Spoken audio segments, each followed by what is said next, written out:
Matrices. तो दोस्तों आपको मैट्रिसेस सबसे ज्यादा इंपॉर्टेंट चैप्टर है। अब सभी स्टूडेंट्स बीसीए के मैं बता दूं आप लोगों को मैट्रिसेस कहाँ पे इंपॉर्टेंस खाएगा आप लोग का।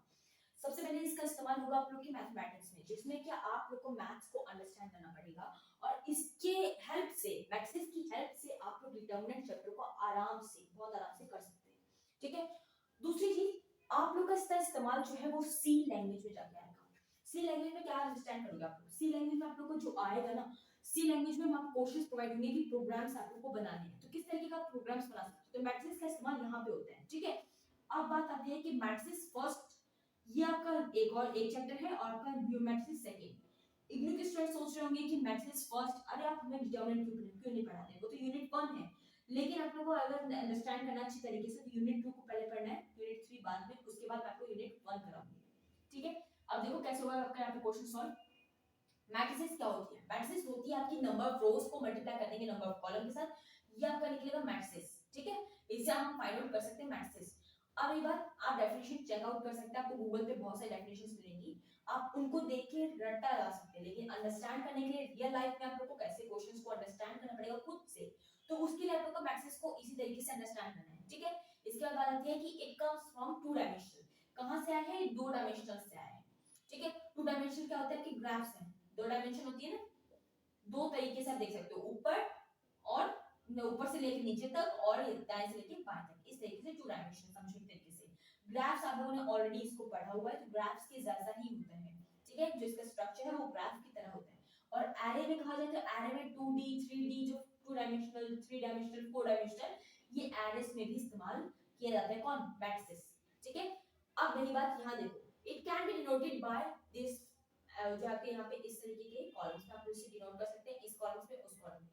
ये आपके जो है मल्टीपल चॉइस ऑफ क्वेश्चंस में, जब कॉम्पिटिटिव एग्जाम्स देंगे तो उसमें आप लोग के क्वेश्चंस पूछे जाते हैं कि क्या ये कॉलम सही है या ये वाला कॉलम सही है, तो आप मोस्टली क्या कहते हो? ये वाला कॉलम सही है। ठीक है। मैं बता दूं आपको, तीनों ही कॉलम सही है। तीनों ही कॉलम्स में से किसी भी तरीके से लिखा जाए तो मैट्रिक्स तीनों ही होती है। ठीक है। अब यहाँ बात करते हैं फॉर्मूले की। फॉर्मूला, सबसे पहला फॉर्मूला आप लोग को पता होना चाहिए कि ऑर्डर ऑफ मैट्रिसेस, ये काफी ज्यादा पूछने वाला सवाल है। ठीक है। जो आपसे मोस्टली छोटे फॉर्मूले में पूछ जाता है, होता है ऑर्डर ऑफ मैट्रिसेस कैसे फाइंड आउट करोगे? नंबर ऑफ रोज को मल्टीप्लाई करना होगा नंबर ऑफ कॉलम्स से, आपको ऑर्डर ऑफ मैट्रिसेस मिल जाएंगे। अब बच्चे सोचते हैं कि ऑर्डर ऑफ मैट्रिसेस होता क्या है? ऑर्डर मतलब ये ऑर्डर ऑफ मैट्रिसेस है, समझ रहे हैं आप? इसके अंदर रहने वाले एलिमेंट्स, ये 1 2 3 4 5 6 इस तरीके से दिख रहे हैं ना। अगर मैं पूछूं आपसे कि इसमें ऑर्डर ऑफ मैट्रिसेस कितने हैं, तो आप बस इतना गिनो, ये क्या है, ये क्या है, दो रो है ना, ये रोज होती है, इस तरीके की रो होती है, दो रोज है। अब पर देखो नीचे, देखो इधर, ये कितना हो गया? 3। तीन क्या है इसके कॉलम्स में अंदर है, 2 into 3 क्या हो गया? 6। तो आप क्या बोल सकते हो, जो अंदर एलिमेंट्स आएंगे, जितने नंबर आएंगे, कितने नंबर आ सकते हैं? यहाँ पे 6 नंबर आ सकते हैं। आप गिनो अब कितने हैं, 1 2 3 4 5 6, कितने नंबर आए? 6 नंबर। तो यहाँ पे बात बिल्कुल सही है, ऑर्डर मैट्रिक्स इस तरीके से निकालना होता है। अब चलिए दो चार क्वेश्चन कर लेते हैं इसके, जिससे आपको अंडरस्टैंडिंग हो जाए और भी अच्छी तरीके से। और इसके बाद हम बात करेंगे टाइप्स ऑफ मैट्रिसेस के बारे में, उसके क्वेश्चंस हम लोग अलग से करेंगे। तो देखिए दोस्तों, जैसा कि आप लोग स्क्रीन पे देख पा रहे हैं, यह आपका पहला क्वेश्चन है जो कि construct 2 into 2 matrices of A is equal to A of ij into में 2 into 2। अब ij क्या है मैं आपको बता देता हूँ। ij, आप लोग के जो i into में j है ना, ये आप लोग के 2 into 2 मैट्रिक्स के बारे में बोला गया। ठीक है। या ij जो है ये डिनोट करेगा आपके नंबर ऑफ रोज को, i डिनोट कर रहा है आपके नंबर ऑफ रोज को, और j डिनोट करेगा नंबर ऑफ कॉलम को। आई होप इस तरीके से आप लोग को अंडरस्टैंड होगा कि ये जो है आप लोग का वो डिनोट करेगा किसको? कॉलम्स को और ये रो को। अब यहाँ पे पहले चीज हम लोग यहाँ पे देख लेते हैं कि कितने नंबर ऑफ मैट्रिसेस है। अगर 2 into 2 नंबर ऑफ मैट्रिसेस है तो सबसे पहले मुझे ऑर्डर ऑफ मैट्रिसेस निकालना है। ऑर्डर ऑफ मैट्रिसेस कैसे निकालते हैं आपको बताया हुआ है, नंबर ऑफ रोज को मल्टीप्लाई करते हैं नंबर ऑफ कॉलम के साथ। तो नंबर ऑफ रोज कितनी है? 2 है, इसने मैं पहले से बता दिया। और नंबर ऑफ कॉलम्स कितने हैं यहाँ पे? 2 into 2। ठीक है। क्या होता है 2 2 से क्या होता है 4 होता है। तो मतलब ऑर्डर ऑफ मैट्रिक्स कितना आया? 4। मतलब मेरे पास 4 एलिमेंट्स हैं, किसमें? इन बॉक्स में, इस बड़े से बॉक्स में मेरे पास 4 एलिमेंट्स हैं, 1 2 3 और ये 4 तरीके के एलिमेंट्स हैं। अब इसको फाइंड आउट मैं कैसे करूंगी, किस तरीके से फाइंड आउट करूंगी? देखो फटाफट से देखते हैं इस चीज को। बहुत आसान है, बहुत ज्यादा इजी है। अगर आप इसको अंडरस्टैंड कर लोगे तो सेकंड वाला क्वेश्चन आराम से हो जाएगा। कैसे करना होता है देखो, ए आई जे हो गया, हमें फाइंड करना है, तो a is equal to bracket बनाएंगे a11 a12 a21 a22। ये चीज याद रखना, बच्चे काफी सारे कंफ्यूज होते हैं कि 1 1 यहाँ पे 2 1 कैसे आया। पहला रो है, पहले हम रो लिखते हैं उसके बाद कॉलम लिखते हैं, तो पहली रो है ना ये, तो पहला 1 और सेकंड फर्स्ट जो है कॉलम है, तो A11 हो गया। ये क्या है, दूसरी रो है, दूसरी लाइन है नीचे की, इसलिए, और ये पहला कॉलम है इसलिए लिखा है, ठीक है, ये अंडरस्टैंड हो गया। सबसे पहले हमें ये वाला एलिमेंट निकालना, और ये एलिमेंट कैसे निकाल सकते हैं हम लोग, इसने बोला है ना aij, हमें क्या दे रखा है, ये रहा aij, क्या दे रखा है ये, तो हम अगर a11 निकालना चाहते हैं तो i और j पुट कर देंगे वैल्यूज को, a11 है ना, जहां पे i लिखा है वहां पे 1 पुट कर देंगे, जहां पे j लिखा है वहां पे भी 1 पुट कर देंगे, इस तरीके से निकालो। इसका क्या आंसर निकलेगा, आंसर निकलेगा यहाँ पे इस तरीके से 1 + 2 क्या होता है 3 होता है, और 3 का स्क्वायर क्या होता है 9 होता है, 9 अपॉन में 2, इस तरीके से आपका आंसर निकला, ठीक है।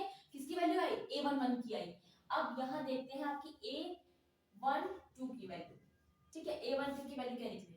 अब a12 की निकालने के लिए हम लोग क्या करेंगे, हाफ है हाफ, ठीक है, i की जगह क्या लिखोगे, निकाले ना a12 की, i की जगह क्या लिखेंगे 1 लिखेंगे, ठीक है, और यहाँ पे 2 की जगह j की जगह क्या लिखेंगे 2 लिखेंगे, क्योंकि हम लोग पहला रो और दूसरा कॉलम निकाल रहे हैं इसलिए, ठीक है, ये चीज हो गई।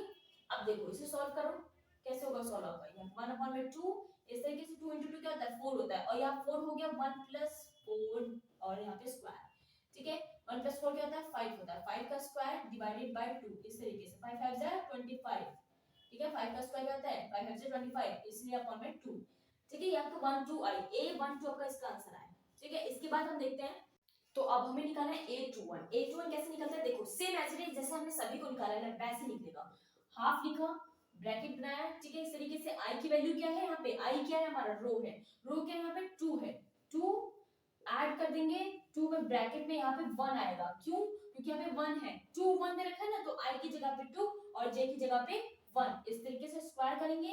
अब इसको सॉल्व करो पूरी तरीके से, 2 प्लस में यहाँ पे 2 अंदर क्या होता है 2 होता है, इस तरीके से हो गया आपका। अभी 2 + 2 क्या होता है 4 होता है, मतलब 4 का स्क्वायर ऊपर में और यहाँ पे हाफ जो लिखा था मल्टीप्लाई में, इस तरीके से यहाँ पे इससे मल्टीप्लाई हो रहा है, ठीक है, क्या आ जाएगी वैल्यू, 4 का स्क्वायर क्या होता है 16 होता है, 16 अपॉन में 2, इसको हम कटिंग करते हैं, 2 8 जा 16 आता है, तो आंसर क्या है यहाँ पे 8 आएगा, मतलब 21 की वैल्यू जो है ना a21 की वैल्यू यह हमारे पास आई है 8।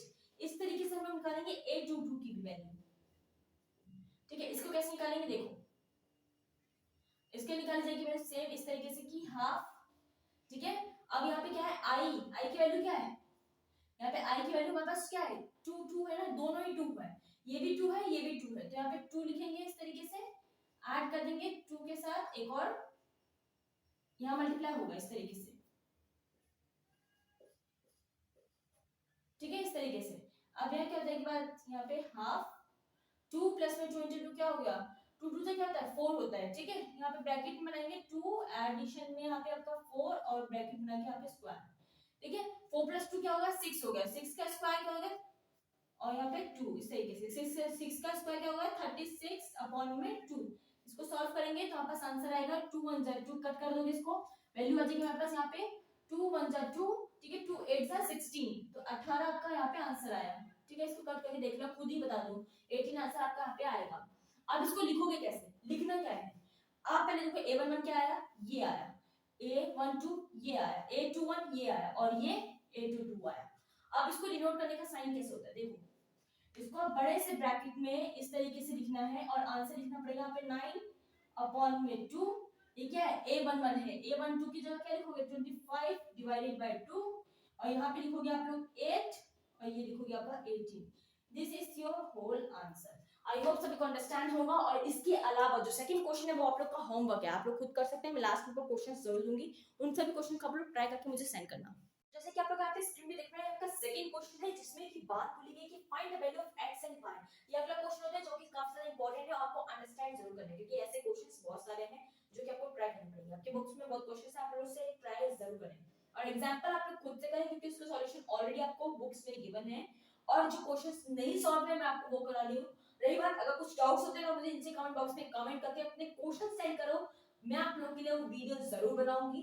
और रही बात अगर आप लोग ज्यादा डाउट्स हैं तो आप लोग को अगर इंस्टेंट चाहिए तो आप इंस्टाग्राम पे मुझे सेंड कर सकते हैं अपने क्वेश्चंस को, मैं आप लोगों को उन क्वेश्चंस के सॉल्यूशन प्रोवाइड करूंगी टाइम टू टाइम, ठीक है। और 24 घंटे में कभी भी आप लोग जो है मैसेज करो, आप लोगों को रिप्लाई जरूर मिलेगा, ठीक है, विद इन 24 आवर्स में आप लोगों को रिप्लाई जरूर मिल जाएगा। अब रही बात x y 3 and 5 इस तरीके से आप लोगों को दिखाई दे रहे हैं, कैसे फाइंड आउट करना है?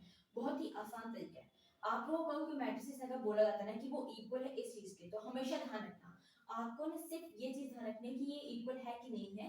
सबसे पहली चीज कि क्या है ये, पहले 2 into 2 का मैट्रिक्स ये वाला है, ये भी 2 into 2 का मैट्रिक्स है, ठीक है।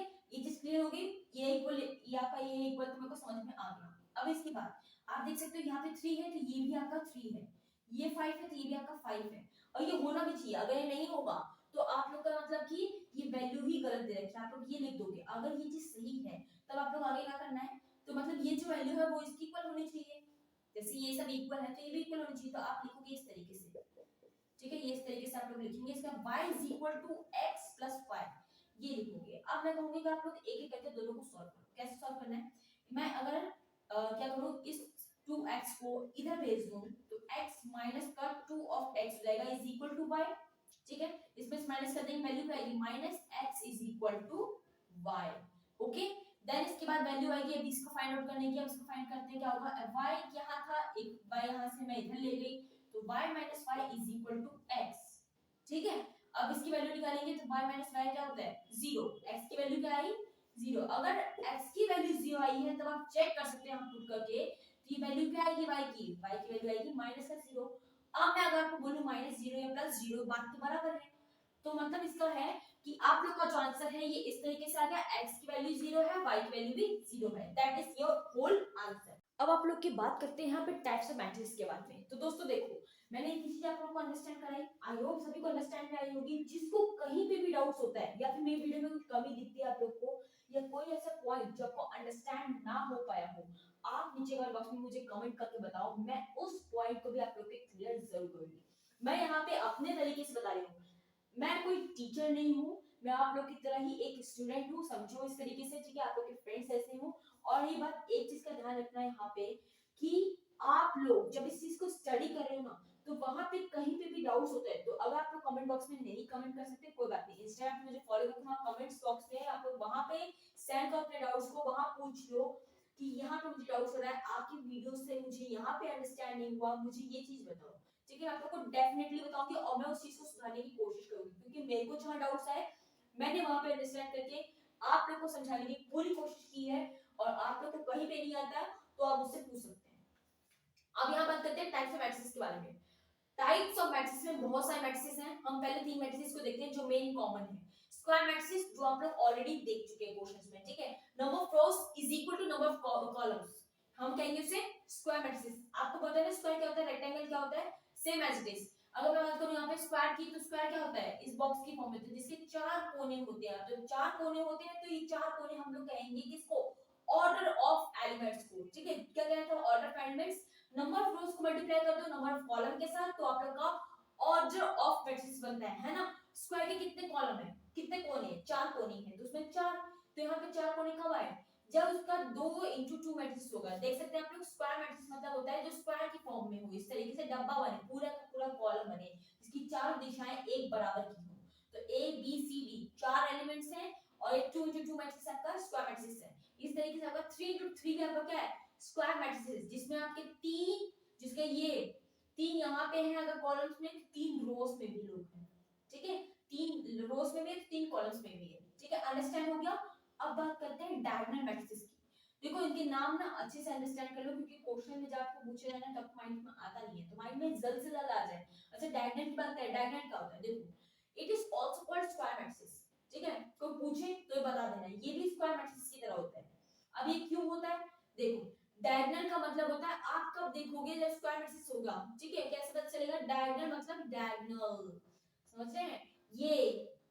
और ये आप लोग ऐसे नहीं कर सकते हो, मतलब इस तरीके से नहीं कर सकते, no no this is not allowed, ठीक है। इस तरीके से आपको बिल्कुल नहीं करना है, आपको सिर्फ इस तरीके से, इस शेप में ही बस आपको अंडरस्टैंड करना पड़ेगा। जैसे आप देख सकते हो ये तीनों चीज कॉमन होगी, ये आपकी डायगोनल मैट्रिक्स है, और ये कब फॉलो होती है, ये सिर्फ आप लोग की कब फॉलो होगी, जब स्क्वायर मैट्रिक्स होगा, ठीक है।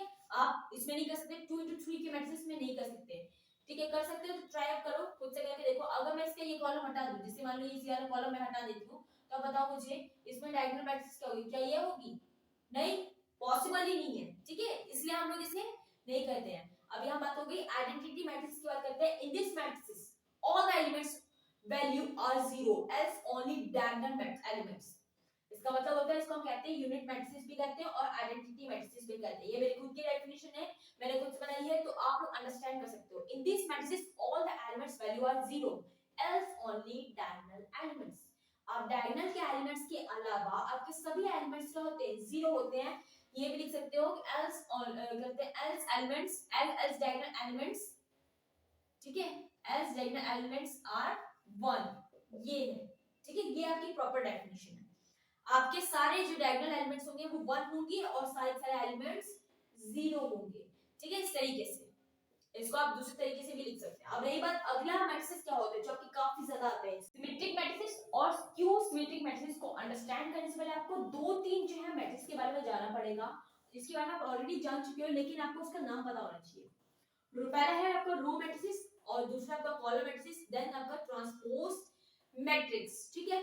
मैट्रिक्स क्या होता है, मैट्रिसेस क्या होता है, मैट्रिसेस क्या होते हैं, आपके होल मैट्रिक्स को मिलाकर बनते हैं मैट्रिसेस, इसलिए हमारे चैप्टर का नाम क्या है, मैट्रिसेस है। और आपका मैट्रिक्स एक पर्टिकुलर मैट्रिक्स की बात की जाए, समझ रहे हैं बात को। अगर मैं बोलूं स्कूल, तो स्कूल क्या है, होल, वहां पे बहुत सारे बच्चे होंगे, ठीक है, टिल 12th क्लास तक, जो आपके प्राइमरी से लेके, ठीक है, आपके प्ले स्कूल से लेके आपके जो है 12th क्लास तक के स्टूडेंट्स होंगे, वो सभी होंगे कहां पे, स्कूल्स में। This is your whole school, ठीक है, जहां पे हर क्लास के बच्चे हैं। इस तरीके से रो मैट्रिक्स है, कॉलम मैट्रिक्स है। रो मैट्रिक्स को हम लोग इस तरीके से लिखते हैं, ये देख रहे हैं आप, रो मैट्रिक्स इस तरीके से लिखी जाती है। या क्या, ये आपको पूछूं कितने नंबर ऑफ कॉलम्स हैं यहाँ पे, कितने नंबर ऑफ रोज हैं, आप क्या बताओगे, रो कितनी है, 1 है, और कॉलम कितने हैं, 3 है, 1 2 3, ऊपर से गिनो ना, 1 2 3, ठीक है। इसमें कितने हैं रोज, इसमें 3 रो है, 1 2 3, और कॉलम कितने हैं, 1, ठीक है, अंडरस्टैंड हुआ इस चीज का। अब बात करते हैं ट्रांसपोज की। ट्रांसपोज की बात कहता है तो आप लोग को करना क्या है, ट्रांसपोज कर देना, मतलब ट्रांसफर का मतलब क्या होता है, इस बंदे को यहां से दूसरी जगह भेज दिया गया, ठीक है, यही होता है ना ट्रांसफर। इसी तरीके से ट्रांसपोज होता है, ट्रांसपोज मतलब उसकी पोज चेंज कर देनी है। अगर जैसे कि आप पता है आप लोग को मॉडलिंग में पोजिंग होती है, ठीक है, पोजिंग को चेंज आउट किया जाता है, इस तरीके से आपकी ट्रांसपोज होगा। तो क्या होता है, अलग अलग एंगल से आप लोग जो है फिल्म बनती है, काफी चीजें बनती है, तो वहां पे क्या अलग अलग एंगल से हर चीज शूट की जाती है ना, तो वही चीज है यहाँ पे। In this matrix which is obtained from A by interchanging in row and column, आप इसमें क्या करते हो, चेंजेस, अगर आप ट्रांसपोज करना चाहते हैं तो आपको चेंज करना पड़ता है, रो है तो कॉलम में चेंज कर दो, कॉलम है तो रो में चेंज कर दो, दैट्स इट। अगर मैं देखूं यहाँ पे मेरे पास ए है, ए क्या है आपका, ये फिर आपके क्या दे रखा था, कॉलम दे रखा था, कॉलम मैट्रिक्स का इस तरीके से था। अगर इसको मुझे चेंज करना पड़ा, ट्रांसपोज करना पड़ा अगर इसका, तो ये ए डैश रहेगा, और ट्रांसपोज का साइन आप देख रहे हो ना, ये डैश, हम डैश बोलते हैं इसको, इसका साइन का मतलब होता है ट्रांसपोज, ठीक है। तो पूछे इसका मतलब क्या है, इसका नाम है ट्रांसपोज, या फिर बोलोगे डैश, दोनों ही बातें बराबर है। अब ट्रांसपोज की बात की, तो ट्रांसपोज क्या होता है, 1 2 3, मतलब जो ये रो थी ना, ये आपका सॉरी कॉलम था ना, उसको रो में कर देना है, दैट्स इट, काम हो गया इस तरीके से। अब यहां देखो सिमेट्रिक मैट्रिसेस क्या होते हैं, आपको कुछ नहीं करना, सिमेट्रिक मैट्रिसेस वही होते हैं जो स्क्वायर मैट्रिसेस हो, एक लाइन ये भी बोली जाएगी, ठीक है। दूसरी चीज ये बोली जाएगी कि आप इसे कैसे पता लगा सकते हो कि ये सिमेट्रिक मैट्रिक्स हो गया, तो आप लोग पास कोई भी दे रखा होगा ना, कोई क्वेश्चन दे रखा होगा, तो उसमें क्या करना पड़ेगा, पहले चेक करना कि स्क्वायर मैट्रिक्स है कि नहीं है, चेक कर लिया, देन आपका काम अगला क्या रहेगा, आप लोग को क्या करना पड़ेगा, इसे is it set to be this, आपको ऐसे चेंज करना पड़ेगा, जो ऐसे चेंज हो जाए, जो इसमें फॉर्म में चेंज हो जाए, समझ रहे बात को, जो इस फॉर्म में चेंज हो जाए उसे हम कहेंगे स्क्वायर मैट्रिक्स। इसका एग्जांपल, बेस्ट एग्जांपल मैं आपको दिखाती हूं, इसका बेस्ट एग्जांपल यही है, ये इस तरीके से देखो, ये का और ये 2, ठीक है, ये आपका एग्जांपल है, बेस्ट एग्जांपल। कैसे करेंगे, अगर मैं बोलूं इसका जो है आप ट्रांसपोज करो, कैसे करोगे, पहले हम इस नीचे वाले को छोड़ देंगे, ऊपर वाले को देखेंगे, क्या होगा 1, ठीक है, और ये वाला कहां जाएगा, यहाँ इस जगह पे आ जाएगा, माइनस का 1, ठीक है। और अब क्या, अब नीचे वाली रो देखो, नीचे वाली रो में देखेंगे ये चीज यहाँ चली जाएगी और ये चीज यहाँ पे आ जाएगी। देख एक चीज चेक करो कि क्या इसमें कुछ चेंज हुआ, आप देखोगे नहीं, कोई भी चेंजेस नहीं हुए यहाँ पे, है ना, कोई चेंज नहीं हुए ना, तो मतलब जो जैसे था वैसे ही आ गया। तो यहाँ पे a जो है, a की वैल्यू वो इक्वल आ जानी चाहिए a के ट्रांसपोज के, तो ही हम कहेंगे सिमेट्रिक मैट्रिसेस। और अगर ये नहीं होती है, अगर ये चीज नहीं होती है, यहाँ पे अगर कुछ चेंजेस आते हैं, कैसे चेंज, ये देखो, उसे हम कहेंगे स्क्यू सिमेट्रिक मैट्रिक्स। कैसे चेंज आएगा, स्क्यू सिमेट्रिक में सिर्फ इतनी सी बात है, इसका फॉर्मूला होता है ना स्क्यू सिमेट्रिक मैट्रिक्स का कि अगर a की वैल्यू माइनस a के डैश के इक्वल आ गई तो हम कह देंगे कि ये स्क्यू सिमेट्रिक मैट्रिक्स है। और इसका बेस्ट एग्जांपल वो क्या है, देखो a इज इक्वल टू 0 थी वैल्यू, यहाँ पे 0 थी, डायगोनल मैट्रिक्स आपके यहाँ पे 0 है, ये माइनस का 3 है और ये पॉजिटिव का 3 है। ठीक है, अब मैं कहूँ कि इसका आप a ट्रांसपोज करो, ट्रांसपोज करते हैं, चलो देखते क्या होगा। a डैश आया, रो देखो पहले इसको चेंज करना है, 0 यहाँ पे माइनस का 3 है, ये यहाँ पे आ जाएगा। ठीक है, अब भी देखो पहला है यहाँ पे, ये 3 यहाँ चला जाएगा, यहाँ पे इसका 0, इस तरीके से हो गया। अब आप चेक करो इसमें डिफरेंस क्या है। हमें क्या बोला गया था, स्क्यू सिमेट्रिक मैट्रिक्स कब होता है, जब वहां बाहर में माइनस जो है वो कॉमन आ जाए। समझ रहे बात को। अब देखो 0 में पॉजिटिव रखूं या नेगेटिव रखूं बात तो बराबर होगी, है ना, 0 रखो या माइनस में रखो चाहे प्लस में रखो, 0 तो 0 पे। ठीक है, अब यहाँ बात आती है सिर्फ 3 3 की, तो यहाँ पे 3 देखो, यहाँ पे क्या था माइनस का 3 था, यहाँ पे क्या है आपका, यहाँ पे पॉजिटिव का 3 है, और यहाँ पे क्या था आपका, यहाँ पे आपका पॉजिटिव का 3 था और यहाँ पे माइनस का 3 है। तो अगर मैं इस a डैश को इस तरीके से लिख सकती हूँ कि नहीं, मैं अगर इनमें से पूरा कॉमन निकाल लूं, माइनस का 1 मैं अगर कॉमन निकाल लूं, ठीक है, तो अंदर वैल्यू क्या बचेगी, ये आपकी माइनस की 3 हो जाएगी, ये आपकी पॉजिटिव की 3 और ये इस तरीके से। आप बोलोगे कि माइनस का 1 कैसे कॉमन निकला, माइनस का 1 यार बहुत सिंपल सी चीज है, अगर मैं माइनस के 1 को हर एक एलिमेंट से अंदर की तरफ मल्टीप्लाई करूंगी तो ये माइनस का 1 यहाँ मल्टीप्लाई भी होगा, माइनस का 1 इसके साथ मल्टीप्लाई होगा, इसके साथ भी होगा, इसके साथ भी होगा।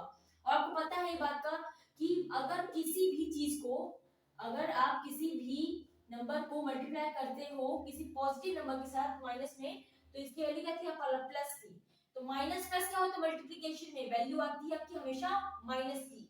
ठीक है, और अगर मल्टीप्लाई में अगर दोनों की वैल्यू माइनस माइनस थी तो वैल्यू क्या हो जाती है हमेशा पॉजिटिव हो जाती है, मल्टीप्लिकेशन की बात याद रखना। अब यही माइनस अगर यहाँ पे माइनस के साथ मल्टीप्लाई होगा इस तरीके से तो वैल्यू क्या हो जाएगी पॉजिटिव का 3 जो कि आपके a डैश था, तो मैं इस a डैश को ऐसे लिख सकते हैं ना कि माइनस का a dash, that's it, that's यहाँ पे है आपका पूरा पूरा आंसर है इस तरीके से, और आप लोग को अंडरस्टैंड भी हो गया होगा। ठीक है, अगर कहीं पे कोई डाउट्स होते हैं, कोई चीज आपको अंडरस्टैंड नहीं हुई है तो आप नीचे कमेंट बॉक्स में कमेंट करके मुझसे पूछ सकते हैं, एंड इससे रिलेटेड जितने भी क्वेश्चंस हैं वो आप लोग खुद से ट्राई अप करो, मैं आप लोग के लिए वीडियोस फॉर्म में जरूर प्रोवाइड करूंगी। ठीक है, वीडियोस काफी बड़ी बनेगी इसकी क्योंकि मुझे अंडरस्टैंड कराना बहुत जरूरी है, इसलिए काफी लंबी हो जाती है वीडियो, तो प्लीज नेक्स्ट वीडियो के लिए आप लोग वेट करना। सबसे पहला क्वेश्चन हम लोग यहाँ पे देखते हैं C/P मतलब चेक योर प्रोग्रेस नंबर 1 का question number 4, find the symmetric and skew symmetric matrices. इसको कैसे निकाला है, देखो आपको फाइंड करना है कि ये सिमेट्रिक मैट्रिक्स है या स्क्यू सिमेट्रिक मैट्रिक्स है। कैसे फाइंड करते हैं, सबसे पहले चीज आपको माइंड में फॉर्मूला याद रहना चाहिए। सिमेट्रिक मैट्रिक्स का फॉर्मूला है A is equal to A का डैश, ठीक है, A का ट्रांसपोज, इसको डैश बोलो चाहे ट्रांसपोज बोलो बात बराबर है। स्क्यू सिमेट्रिक मैट्रिक्स क्या होता है कि A is equal to minus का A डैश आना चाहिए, तभी आपका स्क्यू सिमेट्रिक मैट्रिक्स होगा। और अब हमें इसे पहले क्या करना पड़ेगा, इसका ट्रांसपोज करना पड़ेगा, इस A की वैल्यू को ट्रांसपोज, इस A की वैल्यू को ट्रांसपोज करते हैं, क्या होगा, सबसे पहली चीज सबसे पहले रो लो, कौन सी रो, पहले रो उठाते हैं। ठीक है, मैंने 2 की रो उठाई पूरी, ये वाली नीचे की तरफ छोड़ दो, इन दो को इधर हटा दो, तो दो को उठाया तो वैल्यू क्या देगी, पहले तो ऊपर रहता है, दूसरी चीज कॉलम में आ जाती है, यहाँ पे नीचे आ जाएगी, 2 नीचे आ गया। ठीक है, अगली रो लो, ये 2 यहाँ पे आ जाएगा, ये 6 यहाँ पे आ जाएगा। अब आप देख सकते हैं कि जो A था वो एज इट इज आपका A ट्रांसपोज भी आ गया, तो मैं इसको क्या कहूंगी, आपका सिमेट्रिक मैट्रिसेस है। आपको बस ये चीज फाइंड करनी थी, दैट्स इट, हो गया। अगला काम, अगला क्वेश्चन जो है मैं आपको सी कराती हूँ, बी क्वेश्चन आप लोग खुद से ट्राई करेंगे। सी क्वेश्चन कहता है कि a is equal to bracket में आते हैं 0, ठीक है, 0 है, माइनस का 1 है और आप लोग का 3,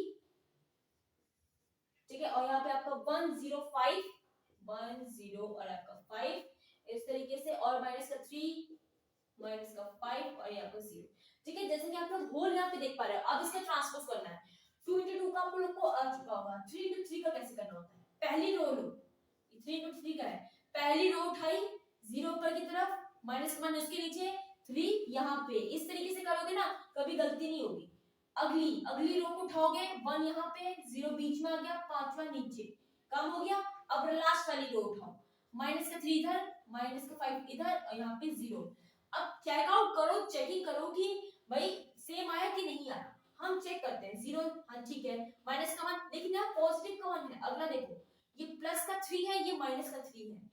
आप यहाँ देख रहे हैं क्या चीज कॉमन दिख रही है, यहाँ ये दिख रहा है जहां पे पॉजिटिव वैल्यू थी वहां पे अब नेगेटिव वैल्यू हो चुकी है, और जहां नेगेटिव थी वहां पॉजिटिव हो चुकी है। तो अगर मैं इन सभी एलिमेंट्स में से मैं माइनस का वन बाहर कॉमन निकाल लूं तो मेरे पास वैल्यू क्या होगी, 0 1, ये माइनस का प्लस का वन था ना, मैंने इस माइनस का वन अगर 0 बाहर निकाल लिया तो यहाँ का माइनस का वन हो जाएगा, और माइनस का 3 था तो यहाँ का पॉजिटिव का 3 हो जाएगा, और यहाँ पे माइनस का वन था तो आपका वन हो जाएगा, ये 0 एज इट इज 0 रहेगा क्योंकि 0 में प्लस माइनस लिखो बात बराबर होती है। माइनस का 5 पॉजिटिव का 5 हो जाएगा, इस तरीके से आपका माइनस का 3 माइनस का 5 और यहाँ पे 0। ठीक है, मैंने क्या किया, सिर्फ माइनस का 1 जो है कॉमन बाहर निकाल लिया। अब मैं इसे यही लिख सकती हूँ, ये मेरे पास क्या आया था, a का ट्रांसपोज आया था, तो मैं क्या इसे लिख सकती हूँ कि ये आपका माइनस का a का ट्रांसपोज है, बिल्कुल लिख सकती हूँ। ठीक है, समझ रहे बात को, बिल्कुल लिख सकते हो, मतलब a ट्रांसपोज के में बस माइनस लगा दो, दैट्स इट, आपका आंसर आ जाएगा। तो ये क्या है, हमारा स्क्यू सिमेट्रिक मैट्रिक्स है।